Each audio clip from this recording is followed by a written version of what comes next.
Avec Bernadette, dont la sortie est prévue en octobre prochain, la réalisatrice Léa Doménac met en scène Catherine Deneuve dans la peau de Bernadette Chirac. Pour son premier long métrage, la cinéaste s'attaque à un sujet politique, domaine qui n'est pas inconnu à son père, célèbre journaliste. La sortie de Bernadette dans les salles obscures est prévue pour le 4 octobre prochain.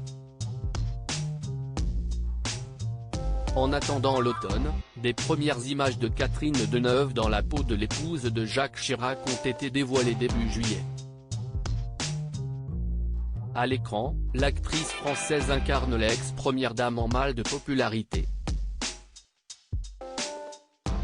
Confrontée aux opinions négatives des Français qui la trouvent à la fois ringarde, froide, austère, acariâtre ou encore revêche, Bernadette Chirac s'en remet à son assistant, incarné par le sociétaire de la comédie française, Denis Podalides, pour restaurer son image et sortir de l'ombre de son mari.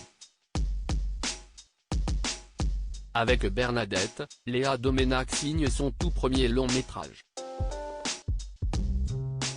Néanmoins, la réalisatrice un temps formée à l'université de Columbia est loin d'être novice en matière de politique. S'y est même presque une affaire de famille chez les Doménac. Héritière d'une lignée d'intellectuels dont elle raconte l'histoire avec son frère Hugo Doménac dans l'ouvrage Les Murs Blancs en 2021, la cinéaste naît à Paris au début des années 1980 et grandit auprès d'un père ancien 68 art, comme elle l'a confié auprès de Chic en juin 2016.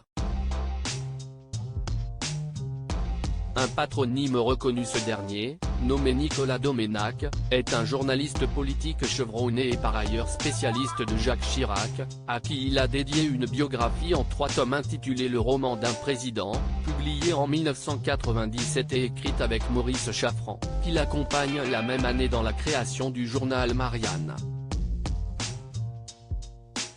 Nommé directeur adjoint de la Réaction en 2007, il démissionne de ses fonctions en 2014 à la suite de désaccords avec la nouvelle direction. Avec Jean-François Kahn, autre père de Marianne, il fonde l'Événement du Jeudi en 1984. Sans formation journalistique, le natif de Paris est tour à tour chroniqueur politique au sein de l'hebdomadaire Challenge, dans la nouvelle édition de Canal+, ainsi qu'à l'antenne de RTL. Également éditorialiste politique le dimanche sur BFM Télévision, il devient directeur du nouveau magazine littéraire en 2018. Auteur, il signe Le Tueur et le Poète en 2019 et Macron pourquoi tant de haine en 2022.